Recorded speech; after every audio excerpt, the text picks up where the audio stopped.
Good morning, everyone on Zoom and everyone out there. And I have the same urge that I had 2 weeks ago. I would like for anyone who would like to introduce themselves to do so, and then we can greet one another at the beginning. And I will. Oh, yes, they can see my head now. And I can actually take this off. Okay. Oh, how easily we forget. The mask becomes part of our face. Our earrings. Okay, so is there anyone out there who would like to introduce themselves who is visiting today? So Jane Keene is standing up for those of you who are on Zoom. Jane Keene.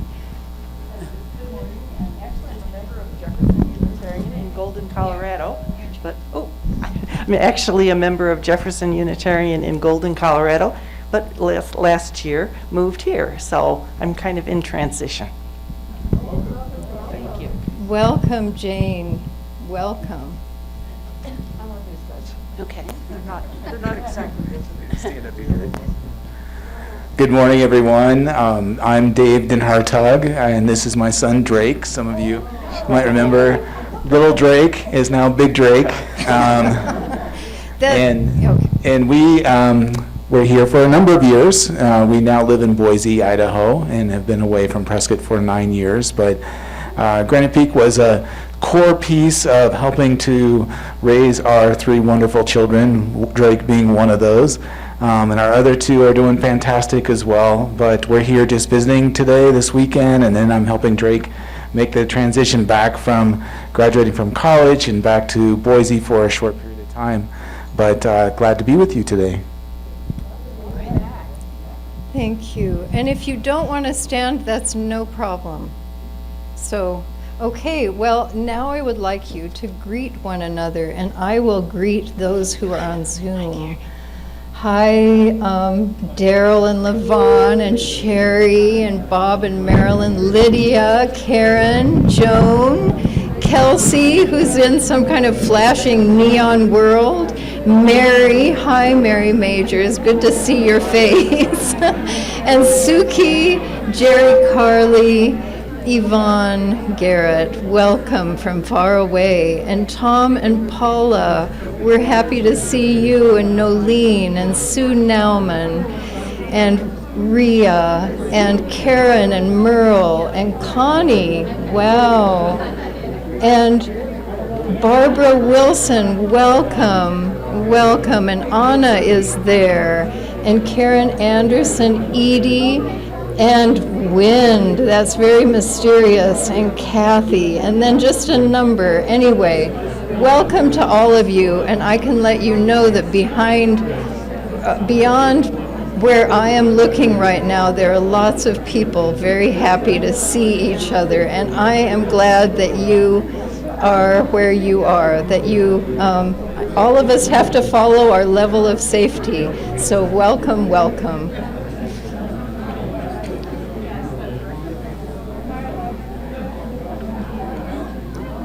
This is the hardest thing I do in the service.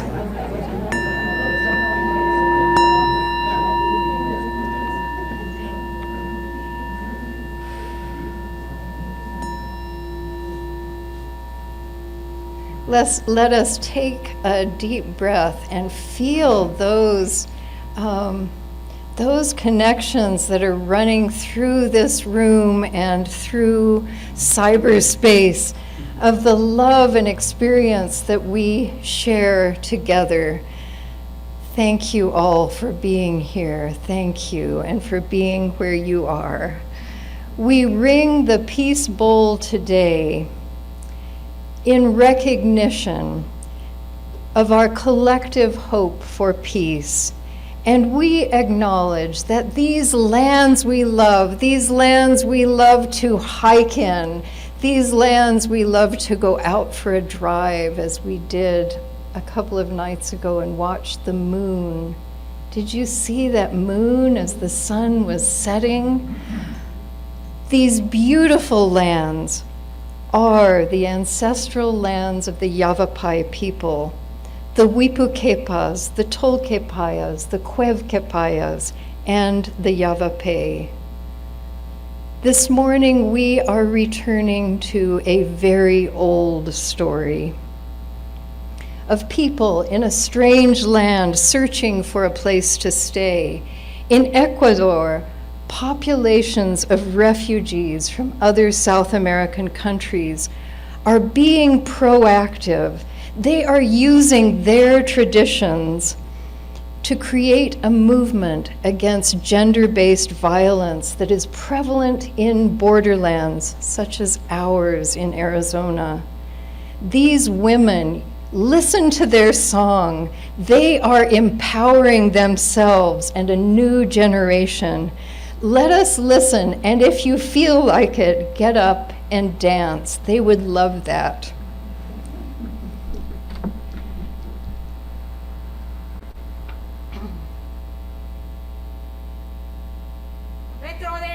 A ser feliz es algo muy importante, sin violencia y sin maltrato vamos a salir adelante. En el tiempo de mi infancia vamos a salir adelante, algo a mí me sucedió, vamos a salir adelante. Nuestra música ritual que utilizaban nuestros ancestros, entonces esa es una medida que nosotros hemos tomado para enrumbrar a estos jóvenes, para a través de la rueda darles este mensaje educativo, una música que le llega al corazón.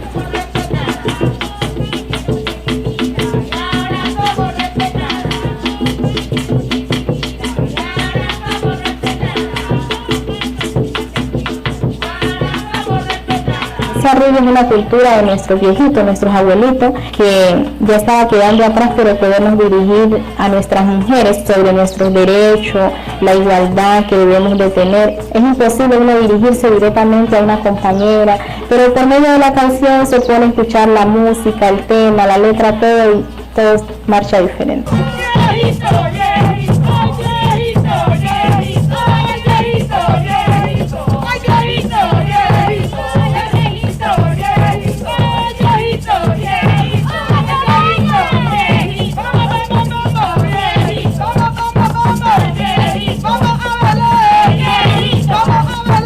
Estamos conformando varias mujeres guerreras, mujeres decididas con deseos de trabajar.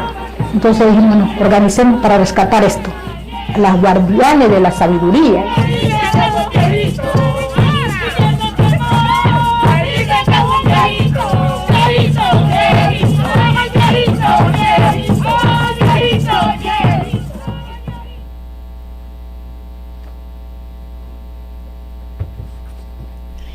Good morning, everyone, and happy holidays. What a delight it is to be here on so many levels. Great to see you all. Welcome to Granite Peak Unitarian Universalist Congregation in Prescott, Arizona. I'm Leslie Grady, your worship associate today, and I'm honored to be among you on this very special hybrid service today. We extend a warm welcome to all and are so happy you're able to join us. We hope you are in good health. This is the mission statement of our congregation.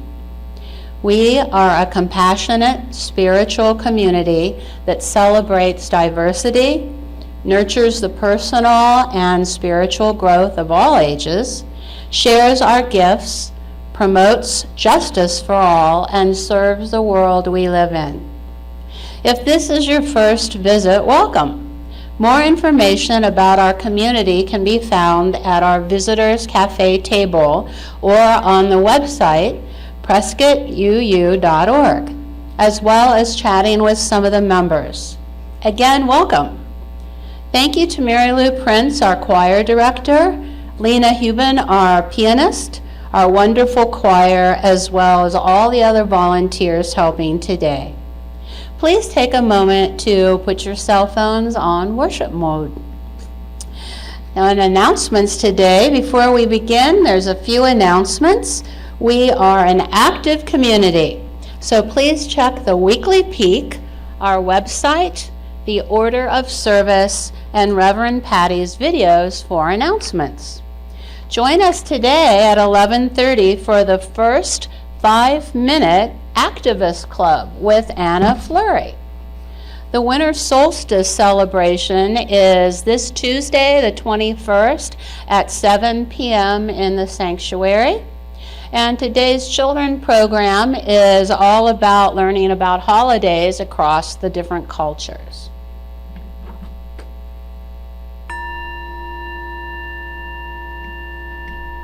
We begin our service in the Unitarian Universalist tradition of lighting the chalice. This morning, we light this chalice for refugees. The chalice reading today is Praying for Refuge. Praying for refuge. The familiar can be delicate for the innocent, and too often suddenly lost and destroyed. Homes and roads and neighborhoods, or simply the sense of security which makes a place feel like it's yours, like it's a place to stay. For so many reasons, people depart. They seek refuge from 1,000 dangers and uncertainties for themselves and their children, from places they can't stay onward to places often unknown. Let us hold the refugee, the assailant, and the immigrant in prayer. May the Spirit be with you. May your grief and loss be assuaged. The hard road you travel includes spaces of rest and security. May you know your inherent worth and dignity every day of the journey. Let us pray for the people who are met along the way. May they remember how they were strangers too. May they embrace the pathways of compassion. May they recall the teachings of the prophets. May they make room in their hearts and their homes. May we count our blessings and direct our generous support where there is need. May we seek partnerships that confront unjust structures and hardened hearts. May we recommit ourselves to global community beyond all borders. In human solidarity and with a firm commitment to the pathways of compassion, may we act unceasingly.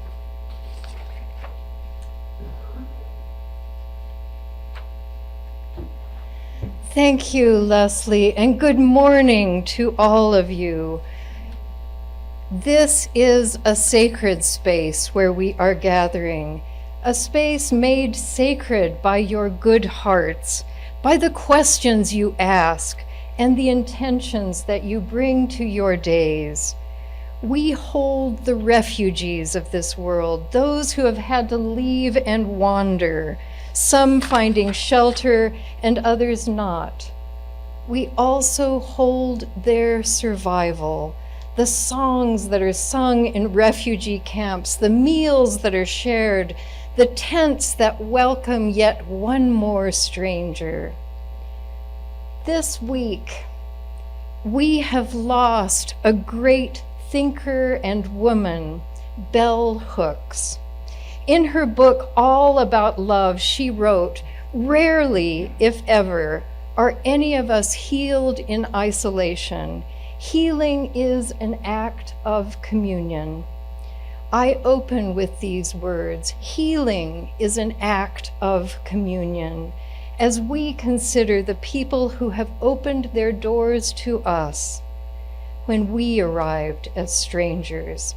Let us consider those who offered us food, remembered our names, and opened the doors of their hearts wide. We are that couple standing at the door of the inn in Bethlehem.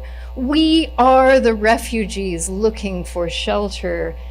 Let us hum together in this space. And those of you on Zoom, I invite you to let your voices boom out. O little town of Bethlehem.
Thank you, Lena. And now let us join together in saying our covenant.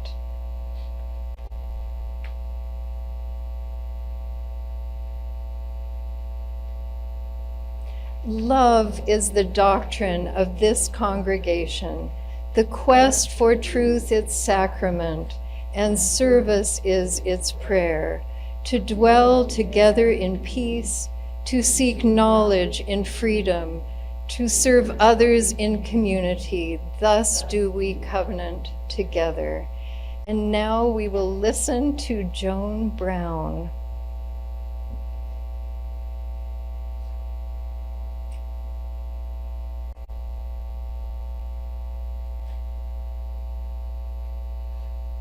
We're here now, and what can we do here now that is for our families, for one another, for our society?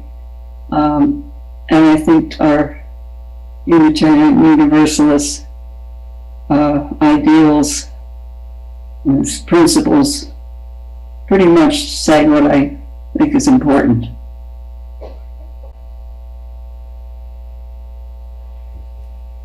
Thank you, Joan, and thank you, Heather, for capturing that. I am going to ring our bowl, and we will move into our time of joys and sorrows.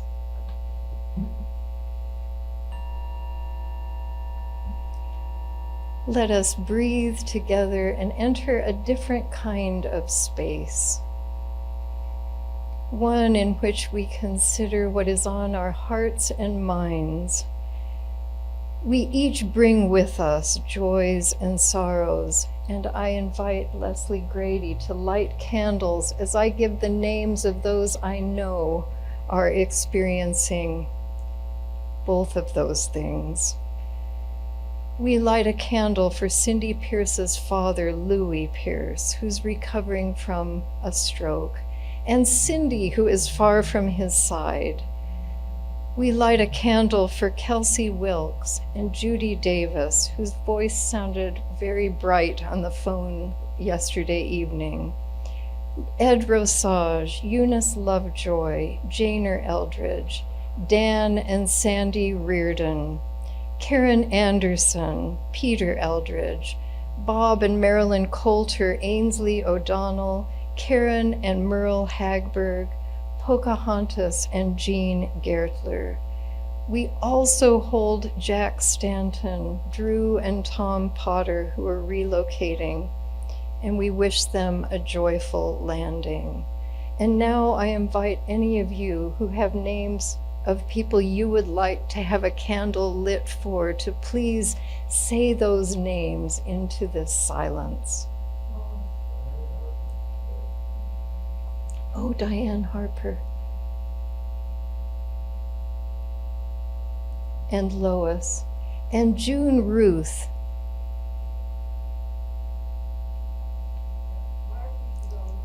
Margie Groman.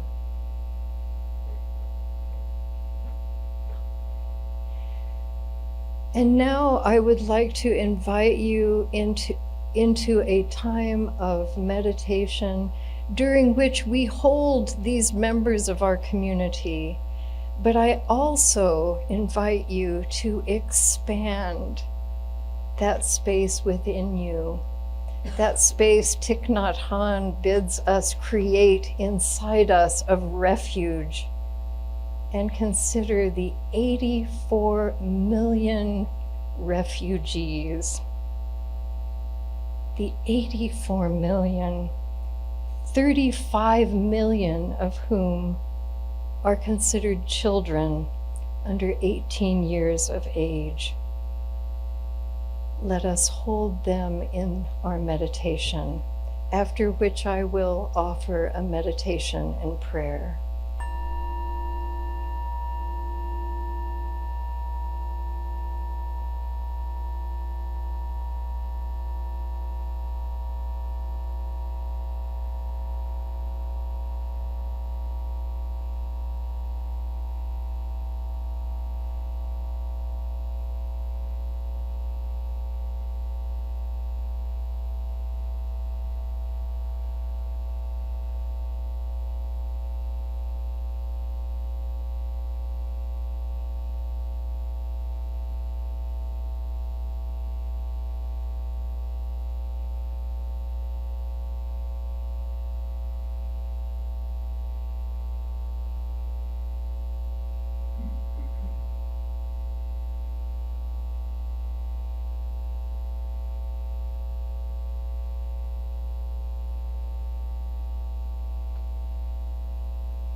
Please join me in a spirit of meditation and prayer.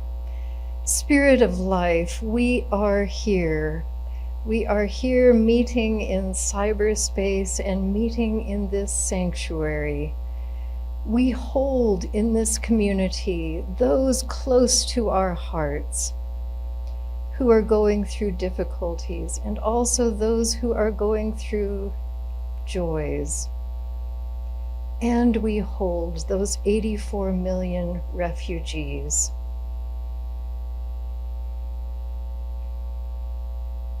We ask for room in this earth for all those seeking shelter. In your many names we pray. Amen.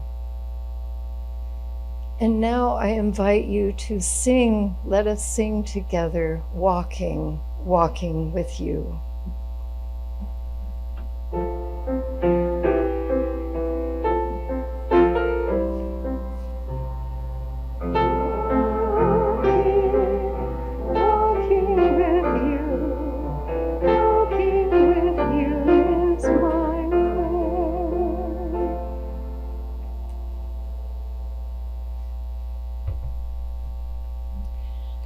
As we prepare to take the offering this morning, let us embrace the feeling of connection and community that we have when we gather here.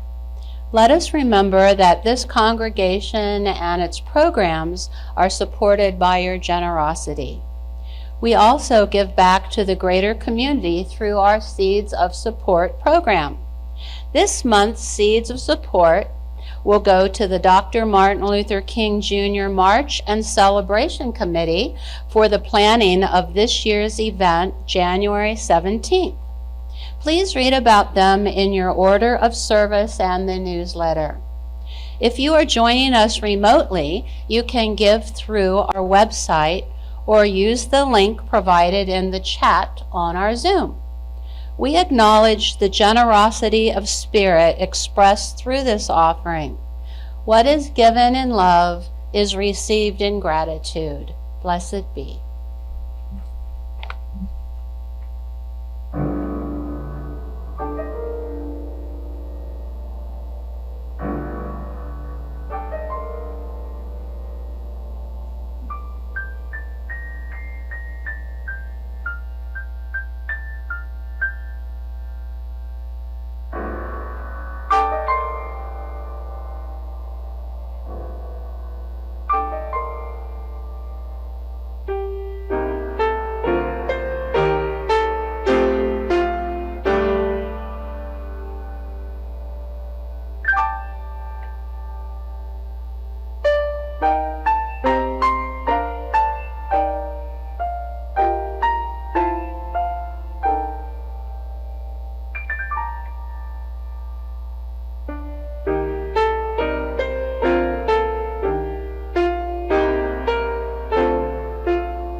This is a story of angels.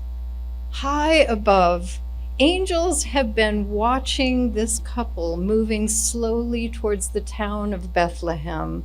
They wonder how they could reach out. What help could they give this couple so far from home?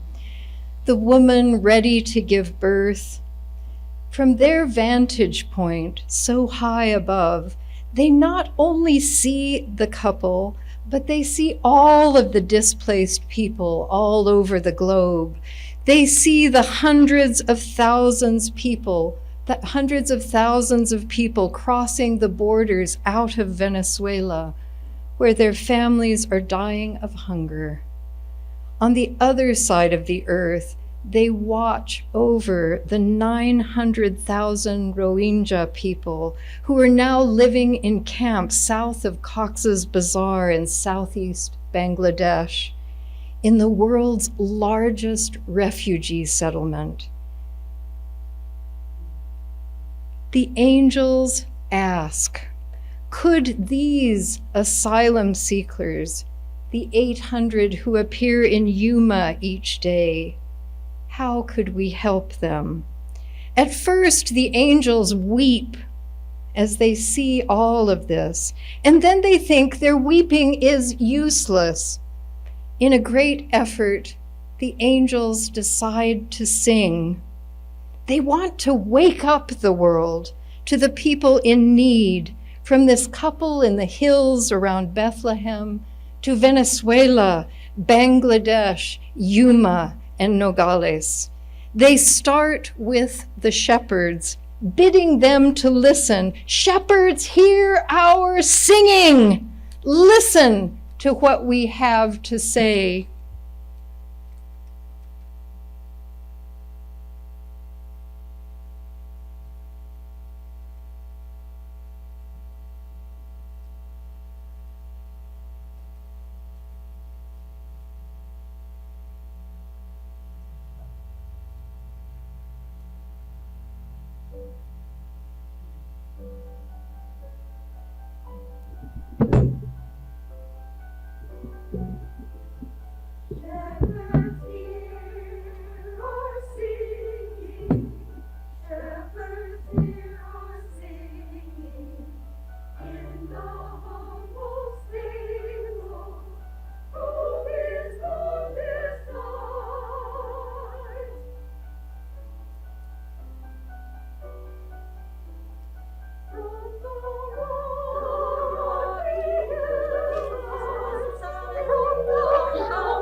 I apologize to those of you on Zoom who heard nothing.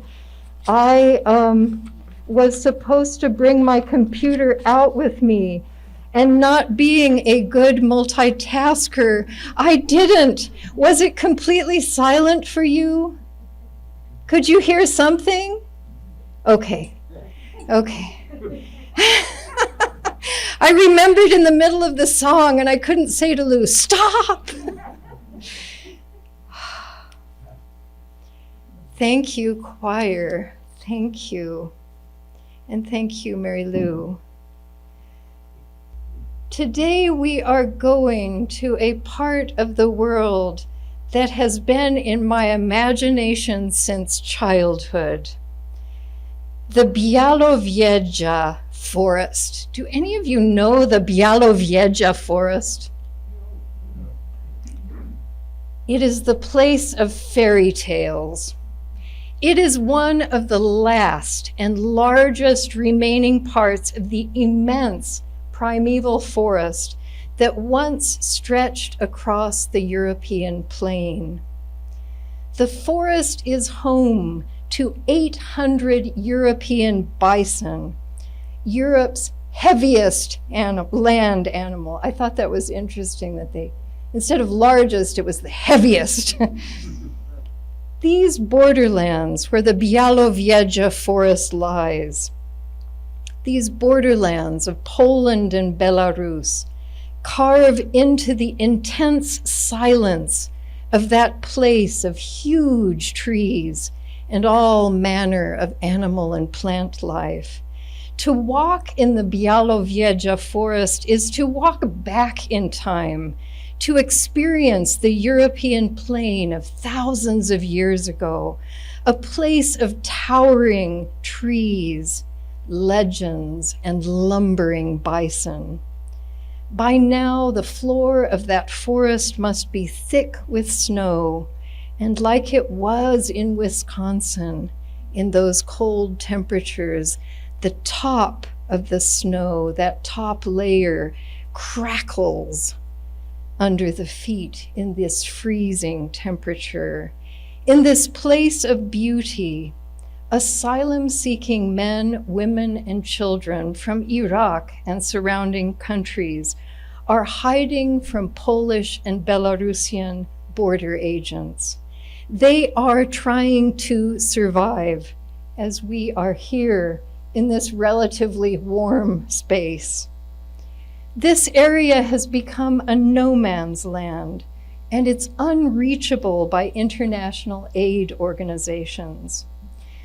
This past year, Belarus, for various reasons, purposefully invited the movement of people to its border as a gateway to Poland and the European Union, and then they prevented them from turning back, and they denied them humanitarian aid. Poland has been meeting people at the border. This is an act of aggression they feel from Belarus. They are meeting people at the border with violence and illegally denying them the right to seek asylum in violation of European and international law.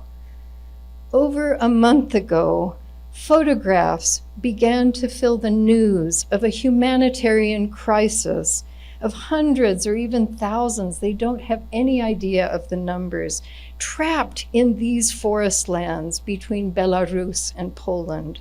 This beautiful forest also has deep swamps where people drown or become bogged in the mire. There was a story of someone who broke his leg trying to remove it from this swampland. There are many areas that can only be navigated by local guides. Even the border guards struggle to find their way in this forest. One aid worker by the name of Stefan Lehmeyer, he is with the International Rescue Committee, wrote that although people keep being turned back by Polish guards and being sent back to Belarus, sometimes 3, 5, even 10 times, they are determined not to return home. Because, he wrote, imagine if you had spent your life savings, and in some cases those of your neighbors or a whole village, to get to Europe. These people cannot go home. They will literally say, I want to die here. I cannot tell my family back home that I have failed. I have to die here or make it. This is a common story on our borders. And now that winter has set in, there is no way a person can survive in the forest for more than a few days. And yet, this worker wrote, in the midst of all the fear, some people of Belarus are speaking out in courageous ways, even though they are being threatened with losing their jobs, and some with physical violence. Yet they continue to speak out and show solidarity. What they do is they will flash a green light in a window of their homes as a signal to the refugees. This is a safe place where you can knock if you need anything. And as the situation worsened in the past month, people who lived on the edge of the forest took more serious action.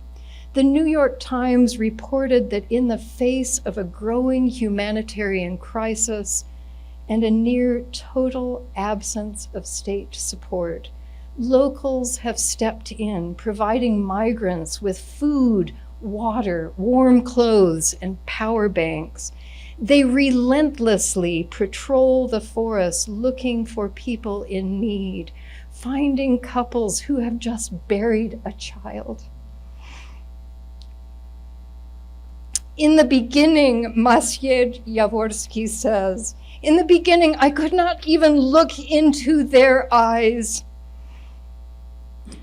This woman, I believe, I'm sorry, I do not pronounce Polish names probably correctly. This woman who lives close to the border in what is known as the Exclusion Zone, which the Polish authorities designate as off limits for non-residents. And you can imagine hundreds, thousands of people coming into your community, hiding in the forest around you. And at first, she could not look into their eyes. She did not know what to do. But now she says, I can give them food and water, talk to them. If they don't need medical help, this is pretty much all I can do. As Bell Hooks said, healing is an act of communion. The image of hundreds and maybe thousands of refugees in that forest land took my heart. Maybe because my father told the fairy tales of these kinds of forest lands when I was growing up. And also because I know the story of 80 years ago when the whole of Bialo Vieja was part of Poland and not split by the border. At that time, this forest sheltered people destined for death camps. Excuse me. Christmas does this to us, doesn't it? The Bielskis, a family of Polish Jews, they organized a group of partisans that rescued Jews and fought the German occupiers and their collaborators in German-occupied Poland in this forest. The Bielski partisans spent more than 2 years living in that forest through winters. They went into ghettos and brought people who would have been sent to death camps. They brought them into a village they made in the middle of this primeval forest where they dug holes to create shelters. By the end of the war, they numbered as many as 1,236 members, most of whom were non-combatants, including children and the elderly. probably much like the group that is there now. The Bielski brothers, they were a shining light in a tragedy that continues even 80 years later. Healing is an act of communion.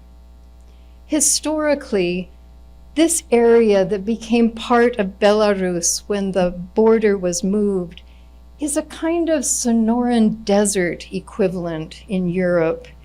It's a beautiful but harsh place that is also a gateway into a different life, in this case, the European Union. Some of you have gone to the borderlands close to us to leave water. And here we are in Prescott, hundreds of miles to the north. And I believe we are doing something as we reach out to people who are undocumented in the Quad City area. We provide boxes from the farmer's market, diapers, Christmas presents, and sometimes we help them find shelter. In this process, relationships are being made, and we have received much. In Braiding Sweetgrass, Robin Wall Kimmerer writes about this mutuality as reciprocity among all living things. If we are open to that exchange, it is there waiting for us with humans as well as foxes and plants and trees. To consider what reciprocity might look like with refugees, I want you to travel with me to a place very far from that primeval forest in Belarus, into a refugee camp in Bangladesh that is home to around 800,000 inhabitants, Rohingya Muslims from Burma, a place where they cannot return. At the peak of the crisis, thousands were crossing into Bangladesh daily. Do you remember those stories on the news? We saw footage of them walking for days through jungles and mountains, braving dangerous sea voyages across the Bay of Bengal, and they arrived exhausted, hungry, and sick, in need of shelter, in need of international protection and humanitarian assistance. Nearly all who arrived during the influx have sought shelter in and around refugee settlements in Bangladesh's Cox's Bazar district. Some joined relatives there, and in stark contrast to our borders or those of Belarus and Poland, the Bangladeshi government has responded generously through this crisis. Local Bangladeshi villages have also taken in new arrivals. They have spared no effort to help, even straining their limited resources. There is one refugee settlement that has grown to become the largest of its kind in the world, with 600,000 people living in an area of just 13 square kilometers, stretching infrastructure and services to their limits. They struggle with the monsoon, which floods homes, and they have found solutions that are important to us. At the end of this video, we will see, listen to the wisdom they give to us. They too are coping with climate change. Let us listen to their voices.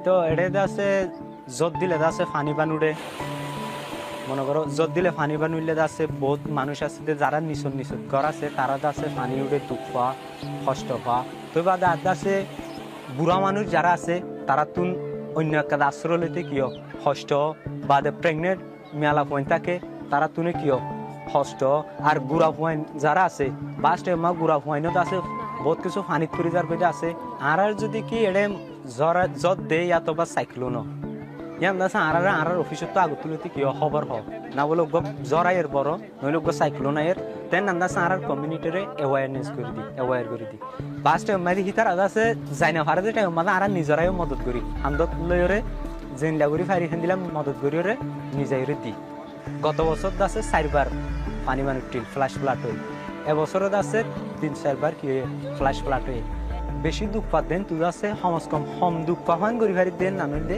আল্লাহ সবচেয়ে খুশির কথা আর যে দূর ফারি দূর তো আর কি করি চেষ্টা করি আর কমিউনিটিরে বাঁচাই বলে চেষ্টা করি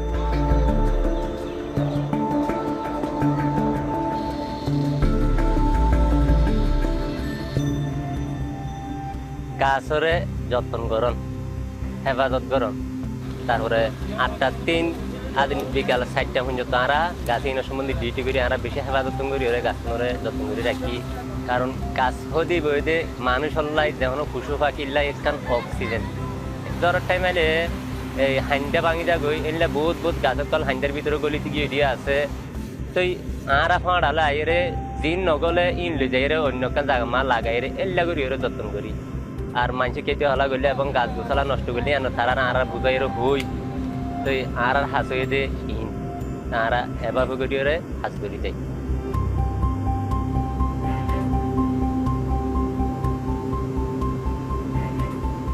আর আগে লাহোরে যাইতাম লাহোরে না বাইরে লাহোরে এখন ইয়া কষ্ট হইতো ফুয়াইন ধর এখন সাইবার এখন মানুষ নেই তার এখন কি জিনিস হার না হার আর সময় মতো হানা দিলে পাইতাম এতুন জিনিসই পানি তুয়াইয়ের আর আবার কষ্ট হই ফুয়াশার রাঁধি খাইতাম ইবে আনি এখন গ্যাস ব্যবহার করিও না আর তখন চোখের দোয়ানো গলে শাড়ি করতে পারি ভালো মতো ফুয়াশার ঠিক মতো হানা দিতে পারি তারা সময় দিতে পারি আর গরম মধ্যে পরিষ্কার পরিচ্ছন্ন থাকি দানা গুজা দিই গেরওয়াল করে আবার ইন্দি দানা বাইরে এনে গাছ বড় হয় বড় নেওয়ার পরে তারপর আর সাং দিয়ে নে ইবা জায়গায় মানে জিনিস বাড়ে গাছ বাড়ে ইন্দি ফুল ধরে গুলাগালা ধরে মানে ইন্দি সিঁড়িও না আর খাই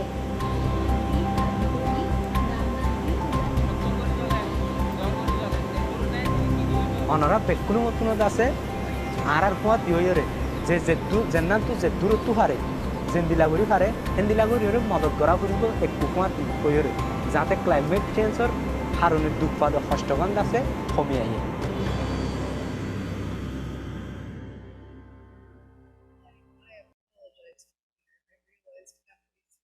that maybe not everyone was able to see those words. I'd love to play this after the service and I'll read them to you. So we will do that. Heather, let's remind me, we will do that. But the last words that were said by that young man at the end of the video were, I have one request to you all. Please extend your hands and work together to help us fight climate change. One statistic about refugees that startled me is that last year, of the millions of refugees, only 142,900 of them were returned or resettled. That means that millions of people are settling in new places, that millions of people are needing countries to open their doors.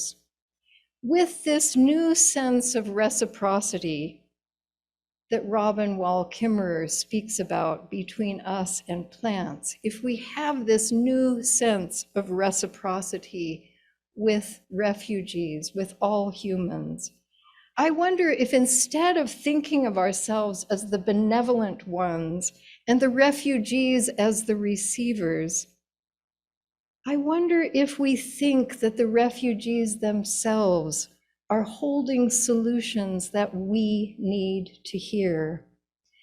They have knowledge that our privileged lives keep us from.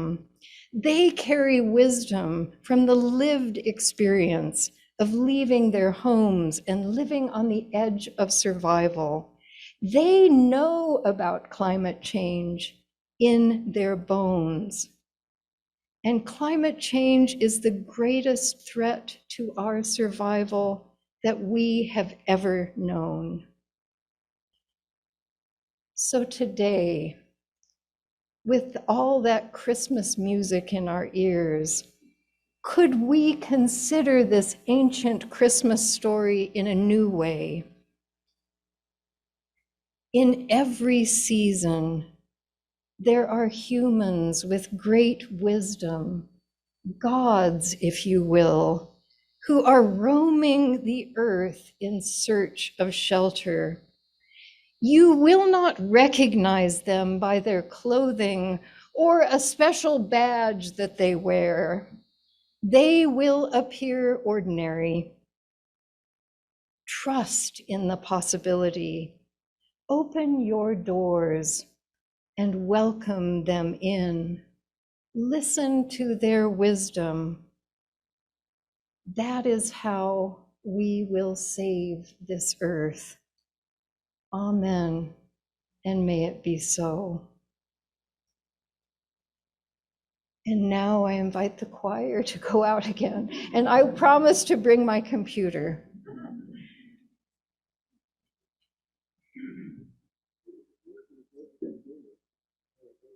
I need something to put it on, like a chair.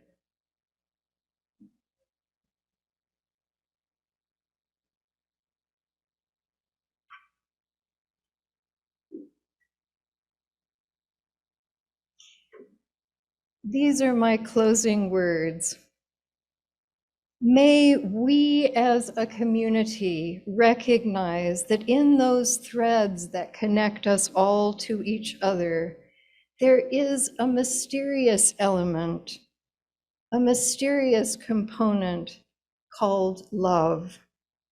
Love that is built not just on the kindnesses we have received from each other, but on the energy we have spent in forgiving and moving on. These same strands that we learn from each other, that we discover, these connect us to the refugees in the Bialo Vieja forest and the Rohingya camps of Bangladesh and the desert land around Yuma and in our neighborhood. Women will be giving birth today in refugee camps all over this earth. We sing this lullaby for them. Baby, baby.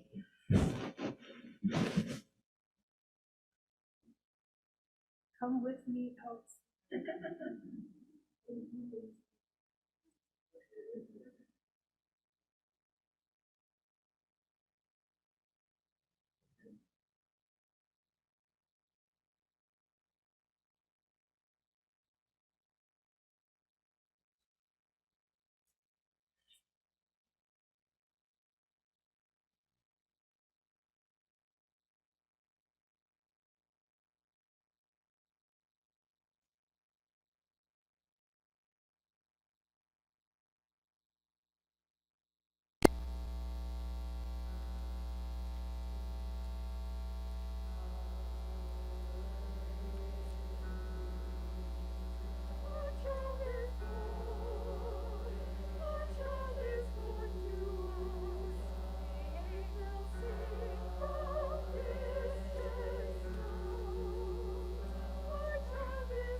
challenging season for someone who does not multitask. Whew.